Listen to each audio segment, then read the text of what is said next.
Have you ever heard children laughing in an empty tower? What would you do if your flashlight revealed a girl who instantly disappeared? Why did a keeper abandon his home overnight? Today, we test the believability of the St. Augustine Lighthouse.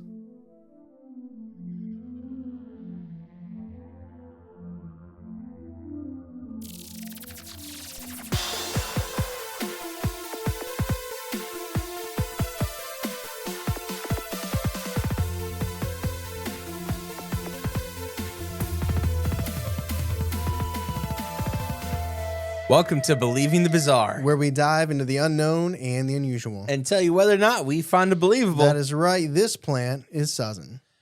I'm very aware of the video camera right now. Yeah, I have it flipped towards you. Sometimes I don't. Yeah.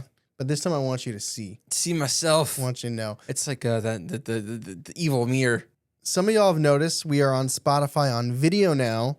So you don't have to go to YouTube to see us. You can On Spotify. go to Spotify to see us. And I think down the road you might be able to go to Apple to see us, but they haven't done that yet. See how Q3 pans out. Hope everyone's having an awesome Tuesday, an awesome week, halfway through the month of March. Crazy. Happy Tuesday. Happy Tuesday. We went to the Fan Expo. And as we're recording this, we haven't gone. We did? But when you guys hear this, we will have been there. That's true. That's very exciting. Also, just some housekeeping stuff. June 13th is going to be our first ever live in-person show with Cryptids of the Corn podcast. That's June 13th. Okay. Am I invited? Charlie will be there. He's prepping. Cool. He's currently Cool. prepping. Yeah, He's not going to listen to this episode at all. He's going over all the stuff he's going to say in June. And yeah, it's all not that expensive because it's in Ada, Ohio. It's in the middle of nowhere. Yes. You got to fly a plane to get there. That's right. But yeah, so check that out if you're interested in seeing Charlie and I perform live. Want to shout out our newest patrons. Of course. There's a nice handful of y'all. We got KFU Lita, we got Nia Kyle, Erica, Brent, Danielle, V, Tsunami, and Michelle. Thank you all so much for supporting the podcast, jumping over on Patreon, getting new content every single Wednesday and Friday. We hinted at it last episode. I still don't think we made the decision to announce anything yet, but there is going to be a fun, new, unique Patreon content type that will be dropping sooner than later. Unique New York. Absolutely. Yeah, it's going to be, I'm excited for it. We still have some more details to hammer out, but we will. I don't think we do. I think we just haven't announced it, actually. I'm just nervous about it. Although, well, we haven't perfectly come up with a name yet. That's a detail. That's a detail we need to hammer out.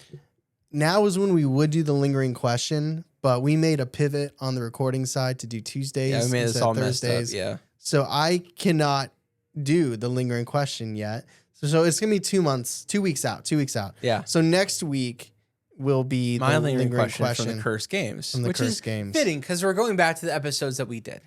But I'm not leaving y'all hanging. I do have something very interesting and unique that was not in my notes until like last night. Okay. But it was too interesting to not bring up. Color me interested. Have you heard about the Bigfoot sightings in our neck of the woods? Yeah, we got tagged on this post like 2 or 3 times today. Yeah. So last night, did I almost pivot? Did I almost pivot my topic entirely after having 5,000 words in my script? Maybe. But instead I decided I'm just going to read this really quick because I find this interesting. So this is, and it's on my phone. Hello, phone. This is from Bigfoot Society, which is a big page on Facebook. It has like almost 300,000 followers. I think. Wow. A lot of people searching for the Bigfoot. Here's what it says. Breaking major Bigfoot surge in Portage County, Ohio, which is near me and kind of near you. It's pretty close to me too. The Bigfoot Society is tracking an unprecedented cluster of activity. In just the last 96 hours, as of the recording of this, there have been 5 separate high credibility reports stretching from Mantua to Windham, and we've received many of those directly. The Bigfoot Mapping Project have been documenting these reports as well. We're looking at a documented corridor of movement across the county. Here's a timeline of the events that have happened so far. March 6th, your boy's birthday. Not many of you wish me happy birthday, but I also didn't announce it. That's true. You didn't say anything. You didn't post about it either. That's fine. I wasn't sure. I never know. Okay.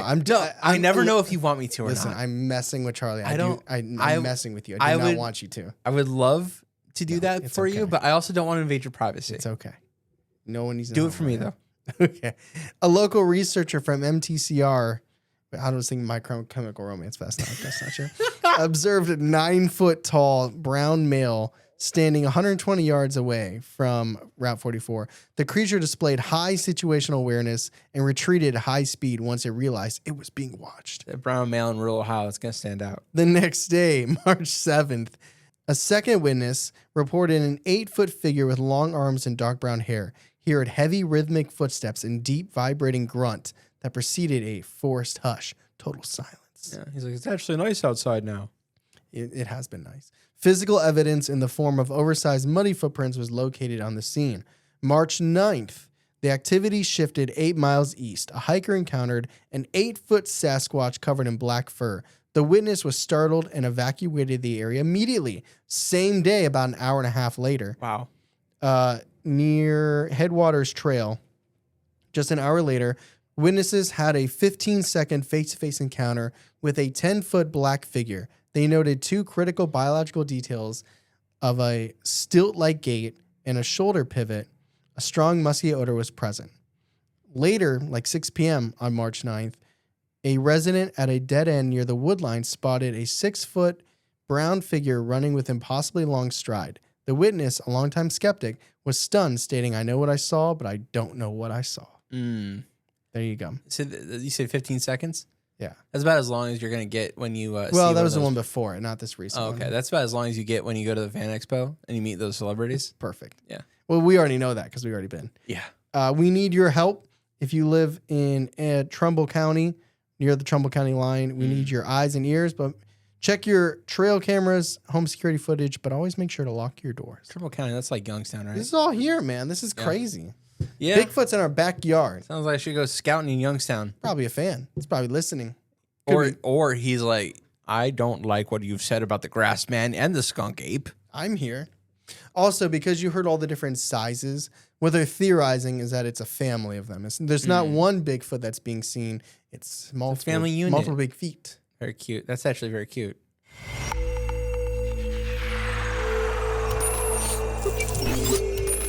All right, so today's sources include Small Craft Advisor, Ghosts and Gravestones, St. Augustine Ghost Tours, StAugustineLighthouse.org, Lighthouse Man. Dumb question, Tyler. Where's St. Augustine? Florida. Hell yeah. Oh, I know exactly where this is. Florida. I pass this every time I go to Florida. Do you? I do. Then where is it? It's on the coast near Jacksonville. What? You're probably right. I'm just confused on where I thought Jacksonville was. You're saying it's on the right. Yes, yeah. It's toward the Atlantic, near Daytona Beach, between Daytona Beach and Jacksonville. Sure. It is on. It's on the right. That's all I know. It's like, on the right. It's on the right. It's on the east side. Yeah. So it's known for being a very haunted lighthouse. Yeah. Rising 165 feet above the shores of Anastasia Island, the St. Augustine Lighthouse is a sentinel over Florida's oldest port city. Its distinctive black and white spiral stripes have guided countless ships safely through treacherous waters since 1874. So by day, this St. Augustine Lighthouse is a beacon of light and aid for navigation, but by night, it becomes one of America's most haunted lighthouses. Ooh, but it still works at night though, right? Yeah, it works. I mean, yeah, it certainly is. It'd be out of commission if it didn't work at night. They don't need it during the day unless it's foggy like it's been here. Yeah, well, it's Florida. I mean, could you imagine they're like, electricity is so much, let's just unplug it at night. We'll plug it back in during the day. That's very dad energy. Multiple souls have died on these grounds over the centuries. Dedicated lighthouse keepers, a keeper's beloved wife, 3 young girls whose laughter still echoes through the 219 steps. Yes, they counted. That is how many it takes to get to the top. The ghosts of St. Augustine Lighthouse are known to be fairly active, engaged, and not really aware that they've died. I thought you were going to say feral. I was like, Jesus Christ. No, it's not that. Yeah, it's the statistic is I think 1 in every 7 out of every 7 people that take a tour, like 3 of them get mauled. Oh shit. I don't know how the tour makes money. I don't either. They pay ahead of time. I would go. I would go. You prepay. I want to go on that What tour. you do is you take you and 6 other friends and just hope. And you're like, We're about to find out. Someone's gonna get mauled tonight. Anastasia Island, is that where the alleged Anastasia lives? With Rasputin. With Rasputin? Yeah. Who had blue eyes, apparently. He had shockingly blue eyes. Yeah. The Black Monk. I don't know. Probably not. Well, that's Russia, isn't it? It is Russia, yeah. Okay. So I'm going to give you guys some background on the lighthouse and, for Charlie's sake, history. Thank God. Good. Couldn't go into an episode without good context, Tyler. So now we're talking about the 1500s. Ooh, we're going back in time. Yeah. Stick with me, people, please. Long before the current lighthouse stood on Anastasia Island. It's giving the same energy as like a teacher who doesn't want to be teaching their subject. If you want to know about the history of the stupid book. Well, but could you imagine if you're a math teacher and someone's like, can you give me the history of Pythagorean's theorem? And you got to do that rather than just like, I want to teach you how to solve it. You don't need to know where it came from. But it also gives you context to why it's so important. Okay, there is no context why it's important. That's the joke. I don't know what that's the a squared plus b squared equals c squared, right? We're not talking about it. All right. Talking about Avogadro's number and moles and all that. That's chemistry. On Anastasia Island, the Spanish recognized the strategic importance of this location that Charlie's very familiar with on his way to Disney. I am. That's not why it was strategically important. The waters around St. Augustine were a maze of commercial shipping lanes, naval routes, and also pirate-infested passages that made navigation treacherous even for experienced travelers. And like an hour away from Disney, so it's probably part of it. When Sir Francis Drake attacked and sacked St. Augustine in 1586, the Spanish colonists learned a brutal lesson about the vulnerability of their coastal settlement. Yeah, they got that shit rocked. They literally. In response, they began implementing a network of beacons and watchtowers along the coast so that shit doesn't happen again. Light the beacon. Condor calls for aid. The early watchtower wasn't designed as a lighthouse in the traditional sense, though. It was pretty much surveillance. It was like, let's go up high so we can see. I mean, that makes sense. That's why the crow's nest was at the top of the ship. The light bulbs weren't great back then. No, it's just fire, I think. But as commercial shipping increased, the tower began serving a secondary function as a navigational beacon for friendly vessels seeking safe harbor, basically. It's a landmark. Yeah. So between 1731 and 1762, the waters off Florida's coast became lawless. It was Tortuga.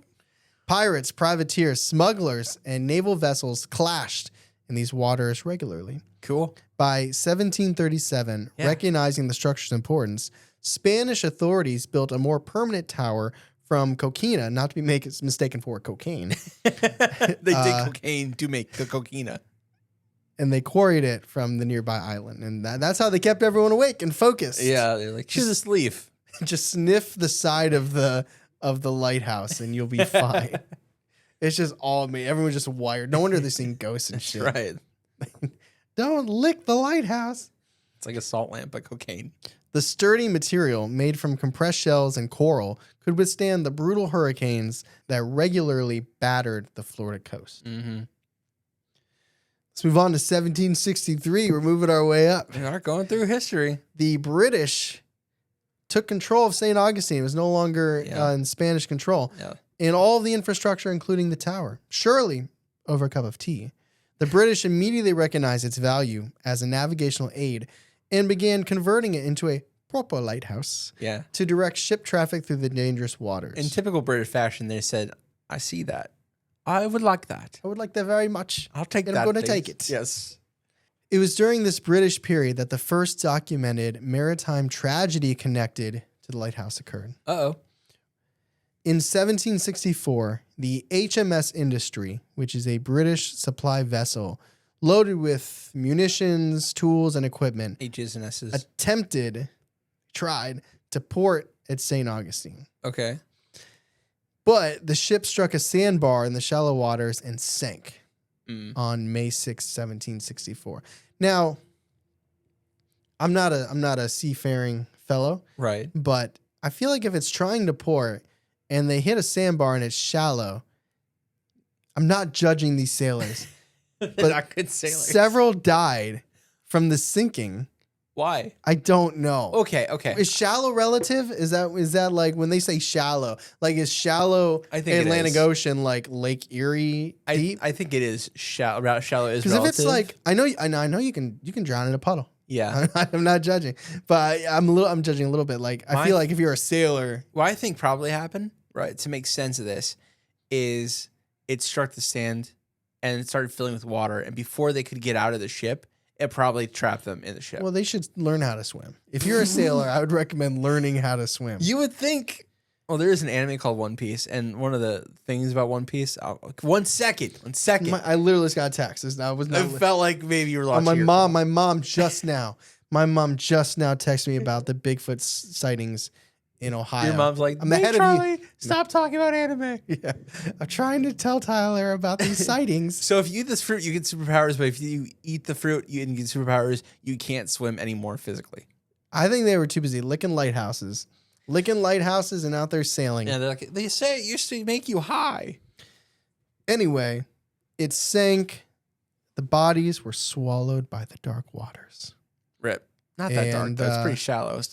So ironically, they were like, some of these parts and supplies from the ship that just sank, we could use those to reinforce the lighthouse. Hell yeah. So they took scrap and stuff from the ship and used it on the lighthouse, like a cemetery kind of. Ooh. And they're just like finding bones. They're like, this patella would make for a great doorknob for the lighthouse. Yeah. What could possibly go wrong? It's like the movie. What the hell's that movie? Where they Poltergeist. Yeah, where they don't move the bones, or And they they do just- move the bones onto the lighthouse. Yeah, and they're like, what could go wrong? Why are human decorations looking so scary? Naturally, this might explain why even today, visitors sometimes report hearing phantom ship bells, maritime distress calls in English and other languages, and the sounds of wooden ships creaking in waters where no vessels float, screaming, "Where's the lighthouse? I want to lick it."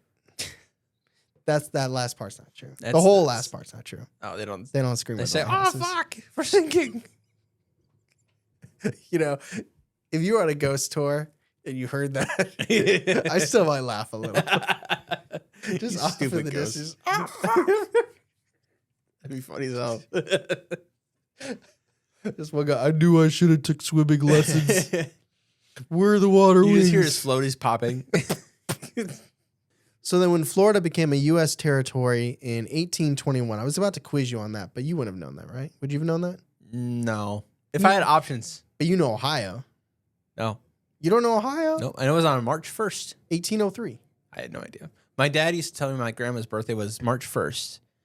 And he was like, it's the same day Ohio was founded. Not I the was same like, year, though. I was like, the same year? And he was just like, no, don't tell her that. No, I remember 2003 when I was in fifth grade. Sixth grade. When I was in 2003, we celebrate 200 years of Ohio. Oh, okay. No, I didn't know that. In 1859, we have our first recorded death outside of the guys. Well, I said that besides yeah, the but those ship, aren't recorded. Those are just dudes. Like nobody knows their those are names. just bros. Okay. No one knows their names. I got you. We'll take the supplies. They were the unknown soldiers of sea. So a lighthouse keeper named Joseph Andreu was performing routine maintenance, painting the exterior of the lighthouse, way up high. Dangerous work conducted on a scaffold, so he's standing high up. And on August 20th, something went wrong. We don't know if we don't know if he lost his footing, if it was particularly windy, Yeah. the rope snapped. We St. Augustine, what the hell it's called? Scholars. What? The- St. Augustine? St. Augustine scholars. Yes. Us among them. We all will be after this episode. He lost his footing, and Joseph plummeted from the scaffold down to his death on the ground below. Rough. His wife, Maria, discovered his body, his broken, dead body, at the bottom of the tower. And in her grief, she made a pretty remarkable decision. She would take over her husband's duties as lighthouse keeper, ensuring that the light continued to burn and guide ships to safety. She needed that paycheck. Well, his last thing he said to his wife before he died was, "Dear Maria, count me in." The bottom of this lighthouse. And then she did, because she became the lighthouse I keeper. think the last thing she probably heard was "fuck." Probably, yeah. So in doing so, becoming the keeper of the lighthouse, Maria became the first Hispanic American woman to serve in what would eventually become the U.S. Coast Guard. Good for her. Happy Women's History Month. I was about to say that.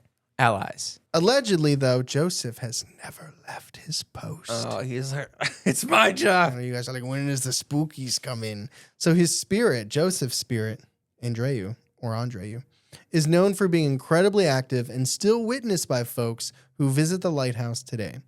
Visitors and staff report the overwhelming smell of cigar smoke. It's a good smell. I like on the the smell. tower's landing, which Joseph was known for loving. Loved a good old bat cigar. Hell yeah. Cuban, probably, right? It's right there. It's I right there. don't. Maybe. Yeah, maybe. Not illegal back then, so maybe. The scent appears several times a week, despite no smoking signs. No smoking signs. But he doesn't care. He doesn't give a Doesn't care. shit. He's like, I'm dead. What's he gonna do? Kill me? He's also been seen, apparently, allegedly, climbing the lighthouse's 219 spiral stairs or leaning over the catwalk railing, wearing a blue jacket and a mariner's cap. Very distinctive. I don't know if they mean like a mariner, like I am maritime ship, ahoy matey, or like Ichiro, Seattle Mariners baseball. Do you really think you think B is the answer? Well, if he's still around, I think the answer is probably A. well, they beat us in like 2001. So I was a big fan and of the Mariners. Ichiro was rookie of the year instead of CC Sabathia. Are you kidding me? I was a big fan of the Mariners when I was a kid. When I played baseball with my uncle on like the Sega, I always played with Mariners. Is there a catcher Cal Raleigh?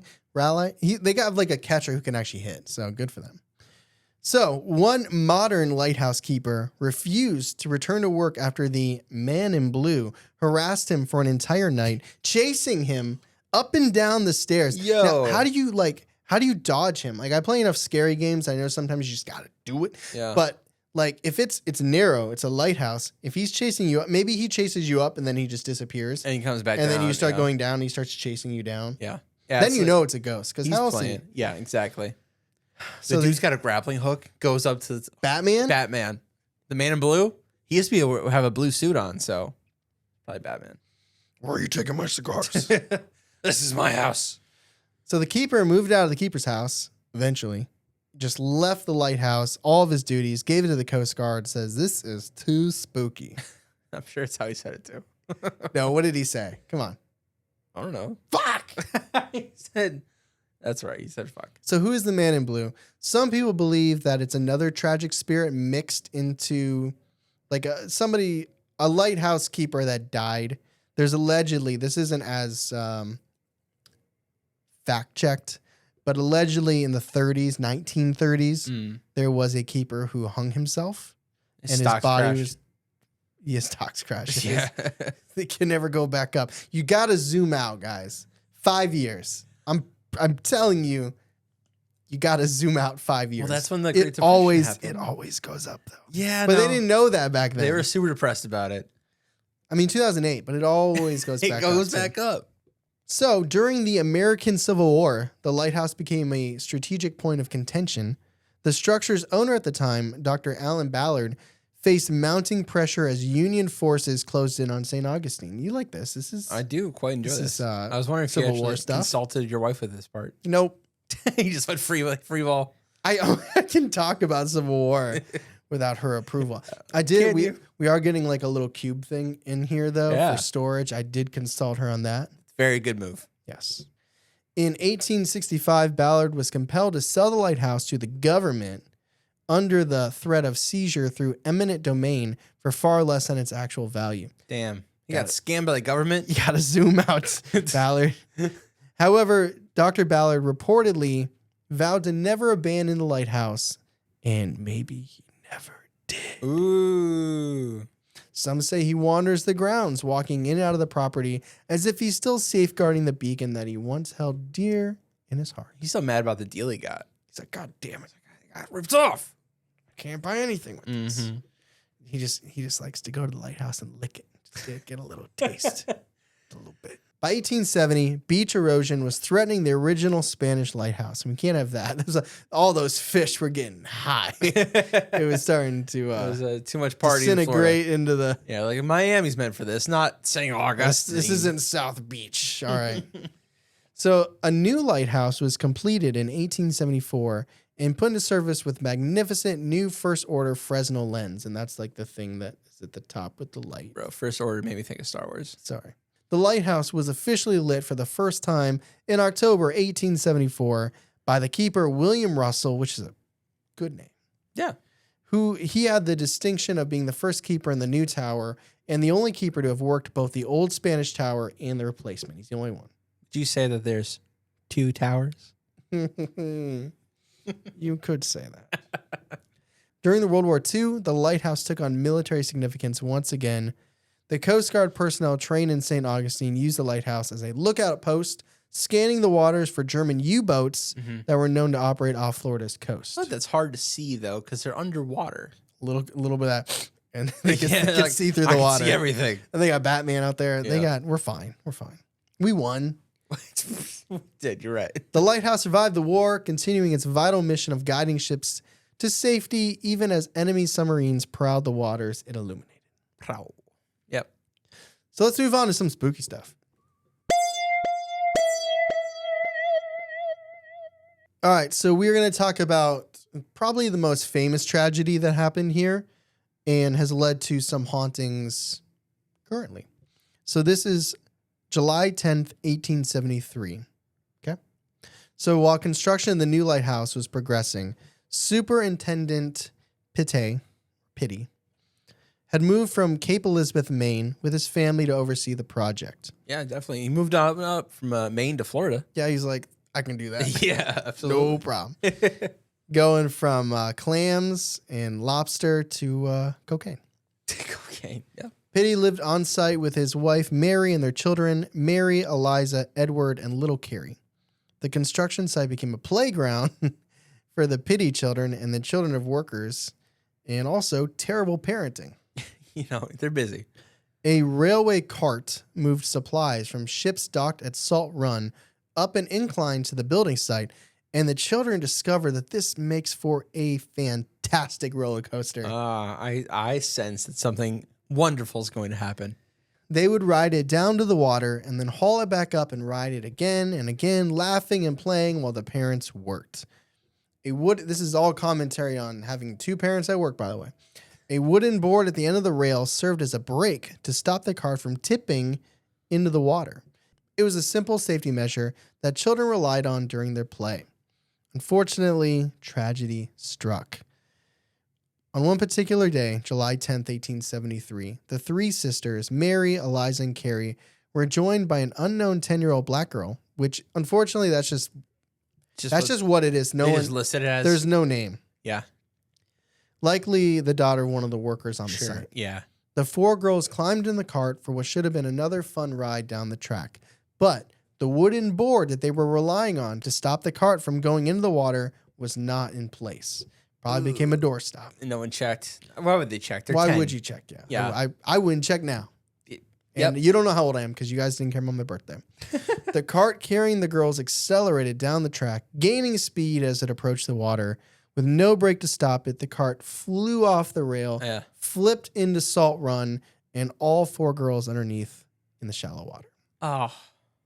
A young worker named Dan Sessions witnessed the horrific accident. He raced in the water, using all of his strength, lifted the heavy cart, but it was too late for 3 of them. Adrenaline. Yeah, he had that bear mom, I'm going to lift the car for a kid kind of strength. It's like, I'm coming. This is a nice shirt.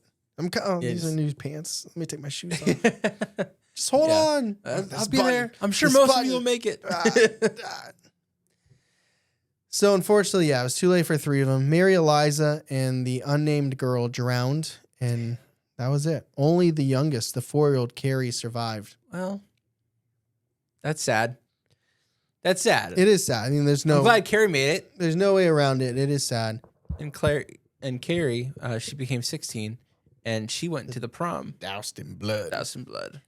In the days following the accident, both the construction site and the entire town of St. Augustine shut down for the funeral of the girls. Damn, that's a lot. Okay. No, it's fine. The grief was overwhelming, touching everyone who had watched these children play so innocently while doing nothing about it and not teaching them about safety at the construction site. In the 1800s, they used to cut off limbs by giving you laudanum, and that's it. Or like leeches, right, for blood. And I think that was earlier still. are you sure? I do think so. 1800s? I don't think that was in the 1800s. But we all know, and this is how signs come about. I guarantee the next workday there was a sign that said no playing in the construction cart. As fun as it might be to ride this cart down the track, don't do it. And there was a second sign that said, please leave the wooden brake. It is essential. Leave this brake here. They could have bolted it down. They could have built one. But somebody should have told the kids not to do that. But this is 1800s. I 100% would have been doing that. I 100,000% would have been going down the cart. In the 150 years since the tragic drowning, the sisters and their young companion have become the lighthouse's most famous and active ghosts. Now, they're not malevolent spirits. They're considered playful, like mischievous, you know what I mean? Mischievous. Yeah. And they seem to be unaware that they died. Yeah. What are things that I wouldn't trust for 100, Alex? Dead children? Dead little little girls. Hell no. I still wouldn't trust What them. if there's 4 of them? There couldn't possibly be. There couldn't be 4 demons. There could be 3 girls and 1 demon. Who's the spy? The not Yeah. girl? Yeah. The not little girl The is not the little demon? girl. Yeah, exactly. You're a not little girl. Yeah, I wouldn't trust that shit at all. Mm-mm. Would you? You know, knowing the backstory, would you still trust it though? Yeah. If I saw 4 little girls, You learn nothing. No, listen. If I saw 4 little girl ghosts, and I knew the background that 4 little girls died here, But only 3 died. that's fair. Yeah. All right. Yeah. Unless Carrie has since passed, and Yeah. she went back in child form to hang. I would think of that too. I wouldn't. I think it's a demon. A demon. I think they're all demons. Allegedly, the girls can be heard laughing in the tower late at night. Staff members closing up the lighthouse have reported hearing childish giggling echoing from the top of the tower. And when they climb, Yeah. frustratingly, I'm sure, I don't think that's a word, but all 219 steps to investigate, the room is empty. Yeah. But you still got those steps. They don't climb that. Unless you weren't wearing a Fitbit. They only count if you're wearing it. Yeah. They lock the door and go, I hope there's no girls in there. I'll find you tomorrow if you're there. Exactly. You know, what if they like just leave like bread out or something? You know what I mean? It's like just in case. That's how you they don't get- want to. They want to be able to sleep at night. Yeah. Yeah. It's how you get wild mice and shit in your lighthouse, though. They're the ones giggling. Yeah. Leave bread here, you dumb fuck. That's like Nim, right? The secret of Nim. Secret in him. Absolutely. They're like, yeah. The eldest sister, Mary, has been spotted numerous times wearing the same blue velvet dress and blue hair bow that she was wearing when she died. Creepy. Visitors walking the trails around the lighthouse have encountered her sitting on a bench reading a book, looking so solid and so real that people approach her, literally walking up to her to ask a question just for her to vanish in a moment's notice. That would break my mind. I would convince myself I didn't see a little girl. That's just Charlie's interactions with women until the last 10 years. That's true. Just walk over. You might. Absolutely. 100%. Damn it. I never once made contact with a woman until I met my wife. I don't know what happened. She's playing the long game. It'll be like your 30th wedding anniversary. That was a She's shit going to be take. like, gotcha, bitch. I would deserve it. I would deserve it at that point. No prenup. No. Eliza has been seen floating around the grounds, and witnesses report seeing the figures of 2 little girls standing on the lighthouse catwalk high above the ground, looking out over the water. On one ghost tour, because there are ghost tours, like they're leaning into this, a woman approached another guest to compliment her on how well behaved her daughter had been during the evening. Confused, the woman explained she didn't have a daughter. The first woman insisted, she's like, no, you must. The one that's been standing by you for the last hour. Oh, my God. And allegedly, there were no children on the tour that evening. Bro, that'd be so scary. Some people believe that they caught one of the girls' spirits in the lighthouse. Yo. Guys, okay, hold up. That's got hair. Yep. That's her. Now, the question could be, is that just I mean, is that just a person? Are you allowed to be up there? I don't know. Doesn't mean it also says no smoking. Not stopping anyone. Well, that's a ghost breaking that rule too. I don't know. I don't know. I don't think so. That's really creepy. Okay. You can almost see through it though. That's true. So, like I said, the girls aren't malevolent. They're mischievous. They're playful. Here are some of the pranks they like to do. Number 1, the tied shoelace. A female guest on a Dark of the Moon tour, which is what they call their ghost tours there, stood on the first step of the metal lighthouse staircase. When she attempted to climb, she discovered that her shoelace had been tied to the staircase itself. What? Which is pretty trippy. That's crazy. So if you're going on this tour, do the Velcro. Yeah. Just a little Yeah. Or slip-ons. Wear some Vans. You know how mad I'd be if my shoelaces got tied to the stair? You got bend over, untie. And that's probably a hard knot. They're like, ugh. Yeah. They got On the ghost metal? strength. Ugh. That's Using crazy. ectoplasm. That's crazy though, right? Yeah, no, that is, if true, very crazy. Mm-hmm. A door mystery, number 2. Staff members meticulously lock the door at the top of the tower each night before leaving. Yet morning after morning, they arrive to find the door hanging wide open. It's creepy. No one has keys except authorized personnel, and there's no sign of a break-in. Or mice. Or mice. You gotta get a locksmith in there. That's pretty creepy. Music boxes, number 3. In the gift shop, because you know there's a gift shop. I'd be all over the gift shop. Absolutely a gift shop. I love a good gift shop. Or like, oh my goodness, guys. I think you know this about me. I'm sure I've talked about it before. A welcome center gift shop. Oh. If I'm on a hike somewhere or I'm in a national forest or national park, I'm in that welcome center and I'm in that welcome center's gift shop. The way you give me the it's like you're like a New Jersey mom. You're like, I love it. That's so funny. That's so good. In the gift shop, music boxes sold as souvenirs mysteriously pop open and start playing by themselves. Pretty creepy. Staff members have watched these items activate with no one touching them, and the music just playing and the little things twirling. And do you close it or you just let it do its thing? I walk away, my friend. I walk away at that point. I say, good joke, ghost girl. What was the song? Was it called Dear Maria?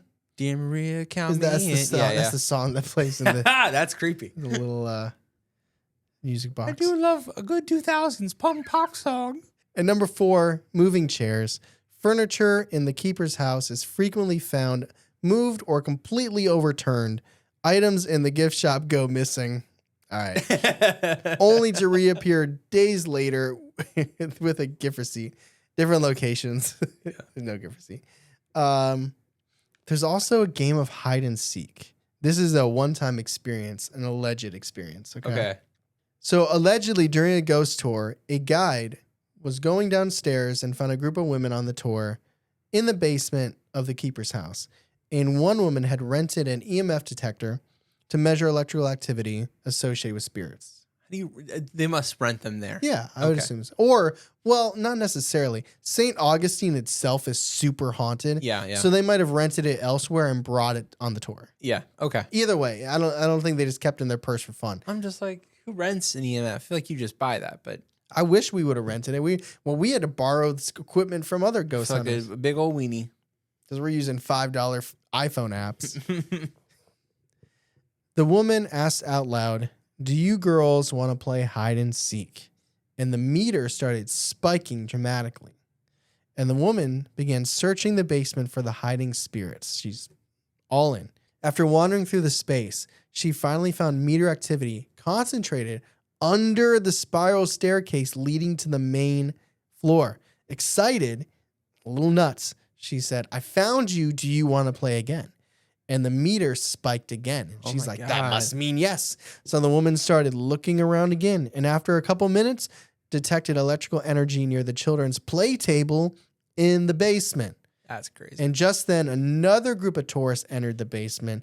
And allegedly, the energy immediately dissipated. So either the girls became shy or distracted, but the new people ruined it. Yeah. And the game was over. That's crazy. That is actually pretty insane. If true, to be able to say confidently that you've played hide and seek with ghosts. Yeah. I thought it was going to go somewhere a lot darker, much more scary movie. The scariness is the idea of just ghosts. Like there's nothing really malevolent. It's just It's just except for maybe the dudes that became part of the lighthouse. part of the ship, part of the crew. Yeah, absolutely. You know, like maybe they're probably pissed off, but Probably. they can't formulate thoughts because their body parts have been And all part screwed. of just the idea of like pouring bones. It wasn't bones necessarily. They said part of the ship Yeah. that they put into the lighthouse. But was it wood? It must have been made of wood. It was made of wood. You're like, let's just wood there. Before it was cocaine, it was wood. I see. But here's the thing is they're like, oh, we're going to haunt this place for centuries. And then they're just like, hey, we're going to build over here. They're like, No, what? No, Come back. One of the lighthouse's first keepers was Peter Rasmussen, Rasputin? who He served came back? who served with distinction in the late 19th and early 20th centuries. He was known for his meticulous eye and watchful manner of maintaining the lighthouse. His meticulous blue eye? Maybe. Or black. I don't know. He was also known for his love of cigars, often enjoying a smoke even though there's a no smoking sign. There probably was no sign yet. No. When was this?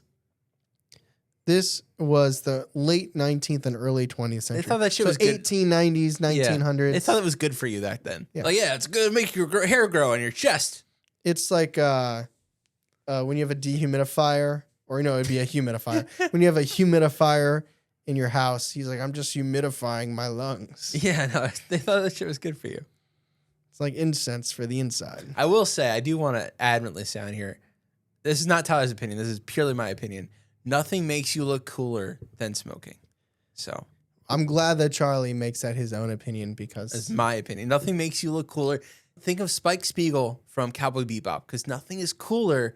That scene where he's smoking the cigarette. It just...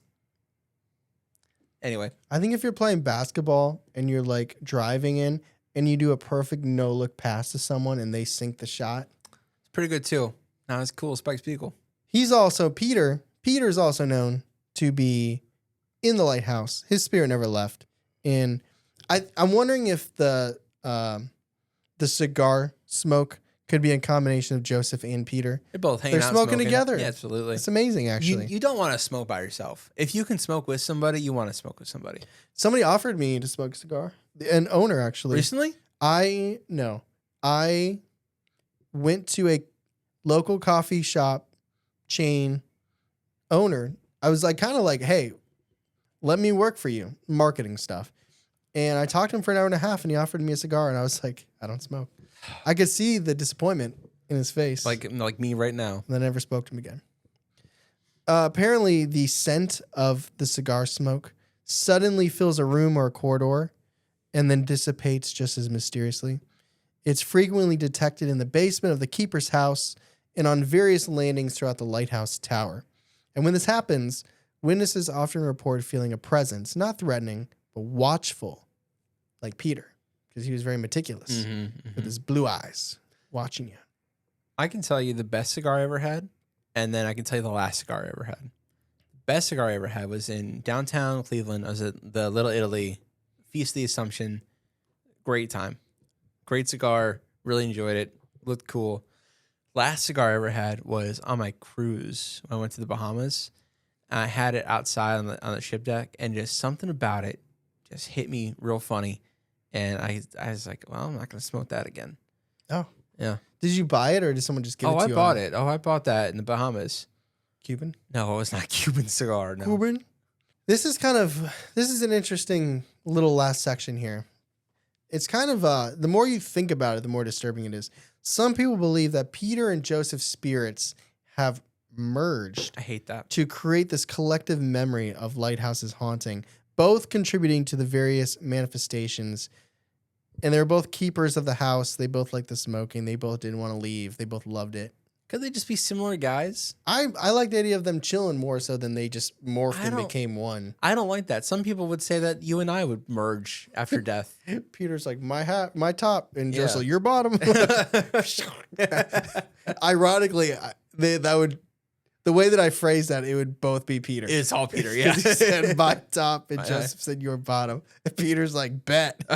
See ya. So now the man who refused to stay, James Pippin, and we're in the 1950s, so we're still doing history, but it's also still spooky. So this lighthouse keeper gained his reputation for being severely haunted during the 50s. just before it became more automated. Like they don't really need keepers anymore. That's true. They just use switch. Claude and ChatGPT. This was the first job taken. Like, Claude's sorry, buddy. Claude's like, it's too spooky in here. So James Pippin served as the head keeper from 1953 to 1952. And initially, it was fine. He did all of the jobs they needed to do. It was cool. But there was something in the house that terrified him. Pippin reported hearing footsteps, like the Two Towers thing, right? Pippin, Two Towers. Oh, yeah, I see. And his wife is Mary? He started hearing footsteps upstairs when he knew that he was alone in the building. He would investigate, climbing the stairs to find the source of the sounds. But again, I think these ghosts are just making you get steps in. There's no one there. And they're just worried about your heart. Yeah, they're like, we're going to keep you in here. No smoking. We'll keep you alive. The footsteps continued night after night, sometimes accompanied by other noises, such as doors opening and closing, furniture moving, or whispers in nearby rooms. That's creepy shit. After enduring the supernatural harassment, as he liked to call it, he was like, I'm done. He moved into a much smaller 1941 Coastal Lookout building. Like, he was like, I'm done. That big house is haunted. I'm not going to stay another night in it. Oh, and that's it? That's it. He's like, I'm done. It's spooky. Okay. I don't know why I was expecting But he went more. from like a big, well, it's this, like I said, this isn't like demonic. This isn't malevolent. Yeah. This is hearing noises. You know what? Honestly, you know why this is strange to you? Because we get stories where they're like, somebody was floating on the wall and then I fell asleep. I think Pippin's reaction is normal. Yeah. There's footsteps, whispers, Yeah. other noises. For 2 years, I'm out. Dude, I mean, he had the ability to get out and he actually took it. So that's strange. In the 1960s, a local man who crafted local goods rented the property. He lived there alone, working on his craft and enjoying the unique location. One night, he woke suddenly with an unmistakable feeling there was someone else in the room. Ugh. Opening his eyes, he saw a small girl standing beside his bed, looking down on him with an expression that he couldn't quite read in the darkness.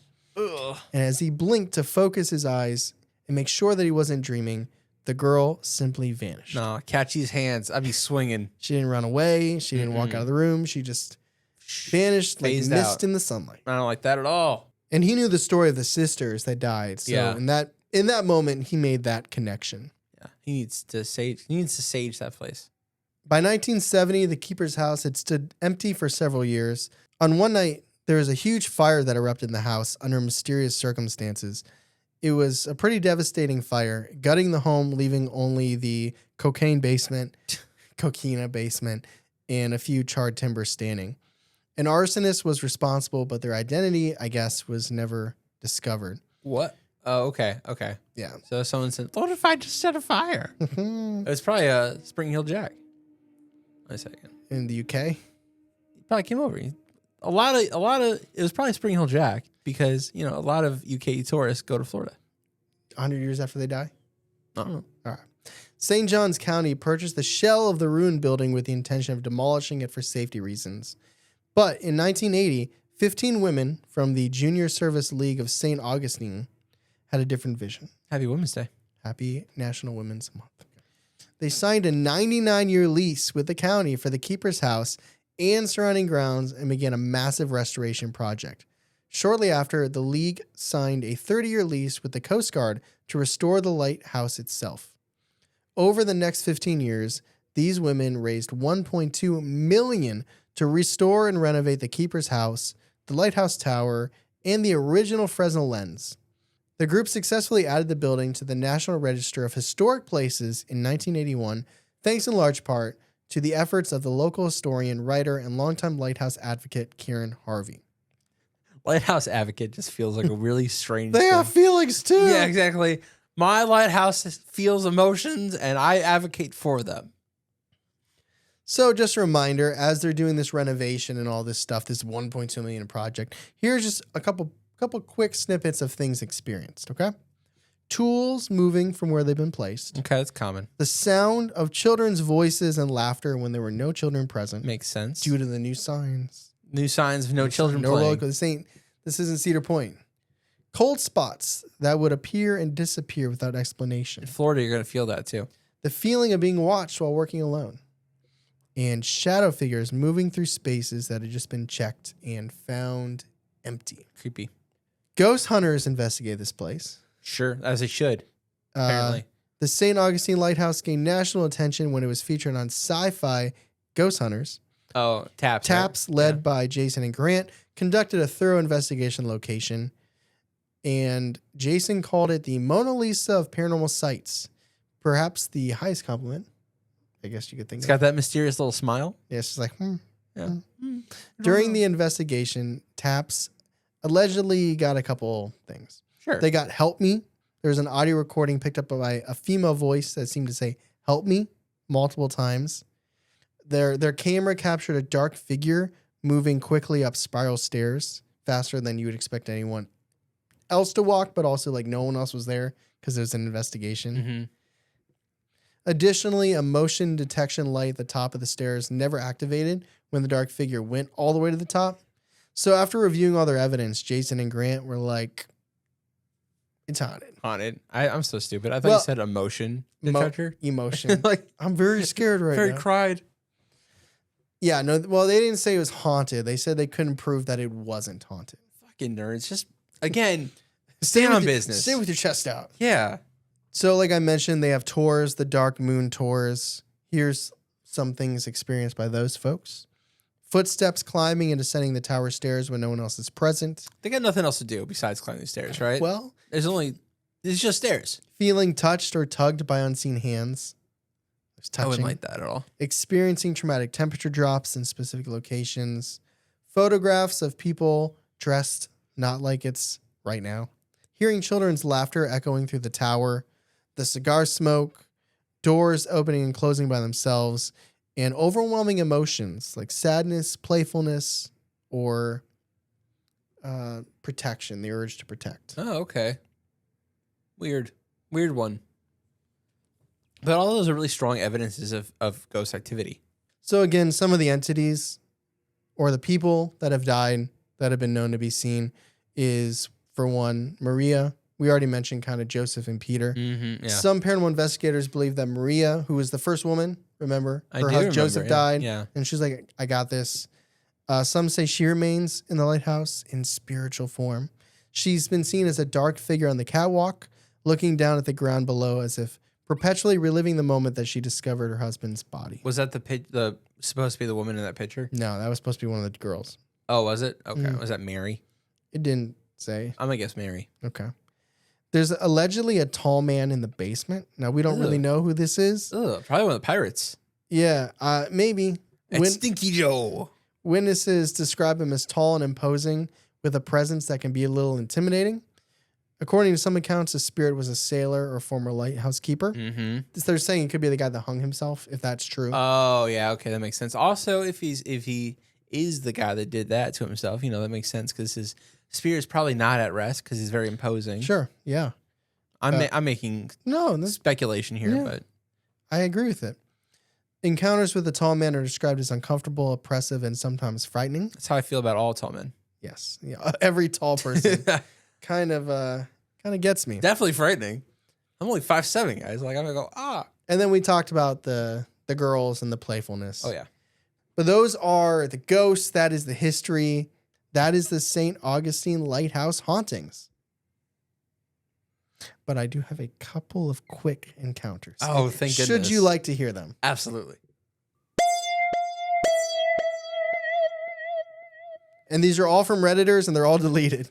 Hell yeah. There's nothing I can do about it, friends. All right, here's the first one. Quote, I did the ghost tour in St. Augustine and saw a ghost on a trolley. Nice. I looked up at what I believed was a church. I just remember seeing a really long steeple, and through the window was a white woman with her face covered with like a veil. She moved across the window and then disappeared. End? Yep. Finn? End. Unquote. It's creepy. Second Reddit story. Was it a church? She just thought it was a church. She wasn't sure. She wasn't sure what it was. Could have been church. All of St. Augustine's a little bit creepier. That's true. Quote, I heard someone walking behind me one night at the St. Augustine Lighthouse, but when I turned around, no one was there. I later found out that others have had the same experience. I'd say many others. Many others. Many others have Many that same experience. Unquote. Here's a little bit of a longer one, and this one is more about St. Augustine rather than the lighthouse, but I liked it, so I wanted to include it. We booked a ghost tour, and again, this is Reddit deleted. We booked a ghost tour, and it ended up just being the two of us. The tour guide agreed, and we basically just had a bar crawl with a stranger, soon to be lovely tour guide. You know what? I'd love that. That would be amazing. It'd be cool. Just a personal like tour guided through. Yes, please. Most of the tour consisted of drinking and history. We had a great time. The last stop was Scarlett O'Hara's. From what we gathered, was one of the most active establishments in the city. Our guide then brings us upstairs to an empty bar that was accompanied by several tables. We had the area to ourselves. It was reserved for the tours. So my boyfriend casually pulls out an EMF reader and hands it to me. I immediately start investigating the area. There was nothing. No movement, no sounds. I was actually kind of disappointed and handed it back to my boyfriend. About 10 minutes go by, and he returns and asks the guide, what does it mean if this thing goes fully green? He never watched Ghost Hunters, obviously. He explains that when he reached the bathrooms, he pointed it at a supply closet door and noted that the light was on, illuminating through the cracks. The device immediately reacted, but he thinks nothing of it. After using the bathroom, he notices the light in the closet is now off. As you can imagine, this is exciting to the guide and I. At this point, the tour is ending, so I use the upstairs restroom before we exit. When I come out, I notice the guide at the bottom of the stairs, looking a little distraught. My boyfriend was nowhere to be seen. He quickly explains to me that my boyfriend is across the street because something freaked him out. When I eventually calm him down, he explains that as he was descending the staircase, he looked up one last time at the bar and noticed a woman in a black shawl in the corner facing the wall. Oh. He immediately looked to the guide and said, I thought we were the only ones allowed up here. And the response was, as you can imagine, yeah, we are the only ones up here. My boyfriend took a quick second look, and it was now an empty corner. It freaked him the fuck out, and he booked it. Yo, that's actually really scary. That's really scary. I would be out of there too. So that is the history, the lore, the encounters, the deaths, the spirits of the St. Augustine Lighthouse. And we're going to talk about in the discussion. So we got like 600 years of history. There's a lot of history. So it was back there. Spanish, and there were pirates. Yeah. And then it was British, and there were a little less pirates. Lots of tea. And then Florida became a thing. And the history of Florida. The history of Florida. And this lighthouse has always been a beacon. Yeah, and then they built a new one, and then it burned down, and the cocaine, and then the Joseph and the Maria and the Peter, and the many-colored coat, and the little girls, and the little girls, and here we are, little girl. Here we are. Let me tell you this straight up. I was disappointed in the lack of sightings that I found personally. Now, it could be because the only way you can really investigate it is through a tour, and a tour is sometimes the energy is not feasible. Yeah, but let me put it this way. Even on Reddit, like I was hoping for a good fake Reddit story. That doesn't mean I would have included it in the episode. Yeah. But most of these places are things we talk about. There's like at least some like no sleep bullshit. Enough mythos about it to build up a story about it, you mean? Yeah, between Quora, Reddit, Facebook, Twitter, there weren't many good like I went on this tour. Now, Sam and Colby did go here, and I didn't have a chance to watch that. Obviously, Ghost Hunters did go, and they caught voices, they got an EVP, and they also caught a shadow going up the stairs. So that's legitimate. I'm not trying to take away. And I'm not saying I don't believe in this because there's no Reddit stories. That's just a factor for me that's like not a bunch of, because we're getting all these people sense this and this and this and this. Yeah. But then you go online and it's like no one's talking about it personally. Yeah, that always bothers me too when I look at topics. I'm like, I'm moving my hand so much I just hit 10,000 steps. Excellent. Yeah, no, that always bothers me when I look up topics and like there should be more, but there's not. It's like, am I not looking in the right places? I know what you mean. Here's my lingering question, and it will lead us into our believability scale, which before we do that, What are your thoughts? Because a lot just came your way. And then we'll get into the lingering question. And the scale, which goes believable, viable, skeptical, and unbelievable. But before we get to that, what are your thoughts on all of this stuff? Because you like history. I do. You like lighthouses because you like water because you like cruises. I do like all those things. I was hoping you're going to... You like cocaine as much as the next guy. As much as the next guy. I do. I was hoping you're going to ask me like a weird detail. It's probably recency bias, but the one that really stands out to me is the lady in the corner. Well, we can't use that because that's not even about the lighthouse. I know. That's at a random bar in St. Augustine. That picture really freaked me out. I really like that one. I think for the weird detail for me, it probably won't be the thing I remember from this episode, but the cigar smoke. Because that's the one scent. Yeah. And it's very prevalent, and it's multiple keepers had it. But really, outside of weird detail, like what are your thoughts on... You know what really stands out to me is that they use a lot of things from people to build the lighthouse. Like the ship, people died making it, there were deaths around it. It seems like a place that would be haunted because there's so much death and notable death in the area. Yeah, you have the shipwreck, you have the girls, you have the keeper who fell, the one that maybe allegedly hung himself. You ever see the movie The Lighthouse? With Robert Pattinson? Yeah. No. And Defoe? I think you'd like it. I think I would too. I just haven't caught it. That should be a movie review for us. It's a horror though? It's creepy. Okay. It's definitely creepy. Made me think of it because the people living there. I thought of it too when I was doing this. I'm like, I was wondering if the movie was inspired at all from this, but I don't think it was. I don't think that's definitely more like Nantucket. Yeah. Yeah. Back where the dude came. Yeah, he came from there. He's like, that shit's creepy. I'm full on lobster. Give me that good old booger sugar. I like oysters.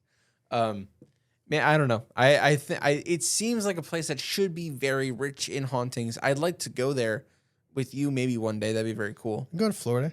Hell yeah. But you're going to Disney this year. Just stop. You know what? I pass the goddamn Mothman statue. I pass this place and we always just go, let's go to Disney. I know you drive typically, but I'm imagining Steph driving and just like you're passing the Mothman thing and just Charlie with his face up against the window like, oh, wait, please. Maybe next time. Any other thoughts on the history or anything like that? No, not. I mean, it's so much to throw at the wall, but also I wish there were more encounters as well. Yeah. I like the ones you got though. It was a lot of hope. I hope it was palatable for you. For those of you that hate history, I understand. Okay. I don't. Here's the lingering question. Is this whole most haunted lighthouse in America, is this a truly haunted lighthouse, or is this a location profiting on the idea of being a haunted location? It's hard. It's a hard question. Thankfully, we don't have to discuss that because it's lingering. Not for 2 more weeks. But you guys should, if you guys want to be part of the conversation, it'll be posted as a graphic on social media. You can comment on Spotify. You can start commenting on YouTube. Yeah, you can do that on YouTube as well. Yeah, so the lingering question, specifically with this case, and the reason I thought of this is because there weren't many personal stories. Yeah. Is this lighthouse truly haunted, or are they just seeing pushing it, that good paranormal money? Yeah, and pushing it as a haunted location for tours and tourism. Inherently, our believability scale is going to go into this, and I mean, it seems like the perfect kind of stew for ghosts, but you said it's not really malevolent, so I don't think it's the kind of hauntings people really write about. Yeah, I mean, for instance, the one guy that I did where he's like, sounded like someone was walking behind me, no one was there. It's like that's in that moment that is truly creepy, but it doesn't make for a good Reddit story.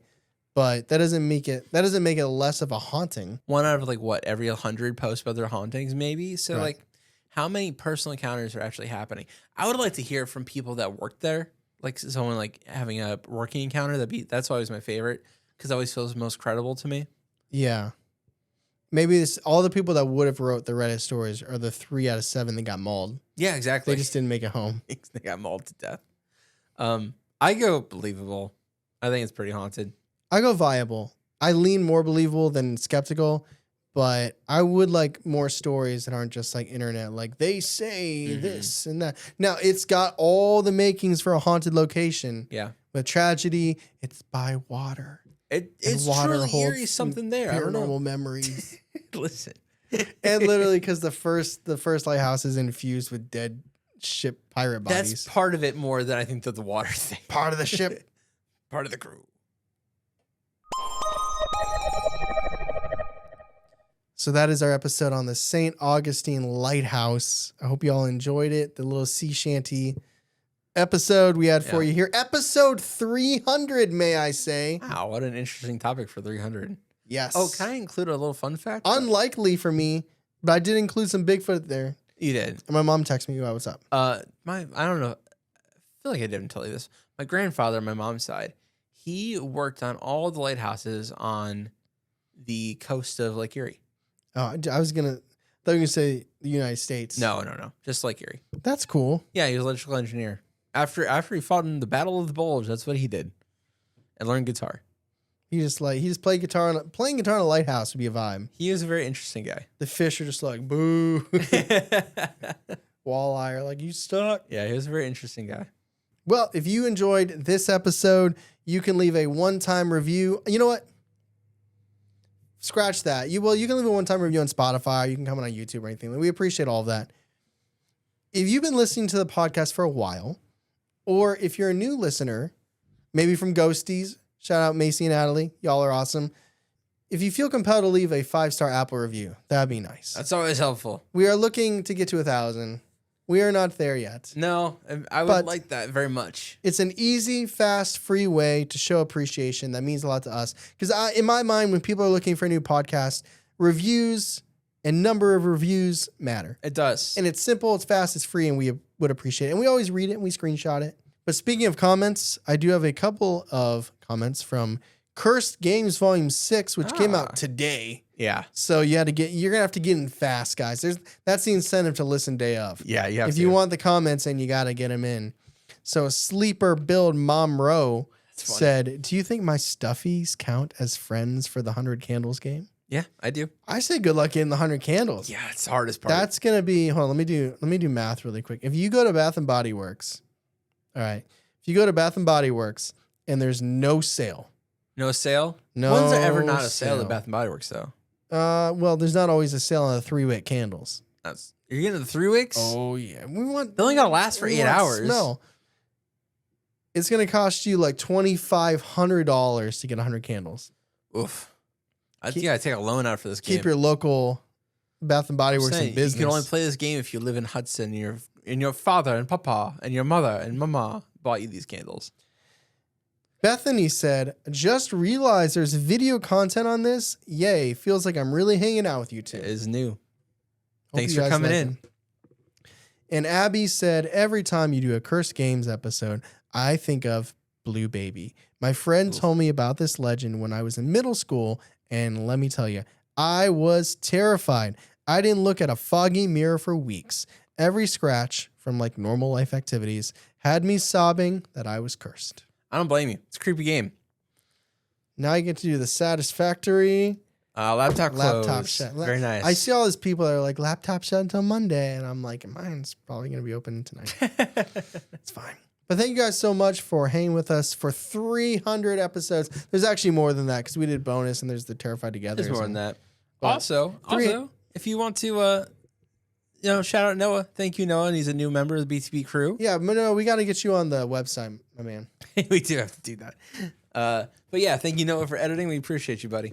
And also, if you want to see Charlie and I live, we're going to be doing 2 shows this year. One has been officially announced, and that is June 13th in Ada, Ohio, with Cryptids of the Corn podcast. It is going to be live, in person, stories, sitting, standing, audience, laughter, crying, all the emotions, cigars. All the emotions, just like a theater play.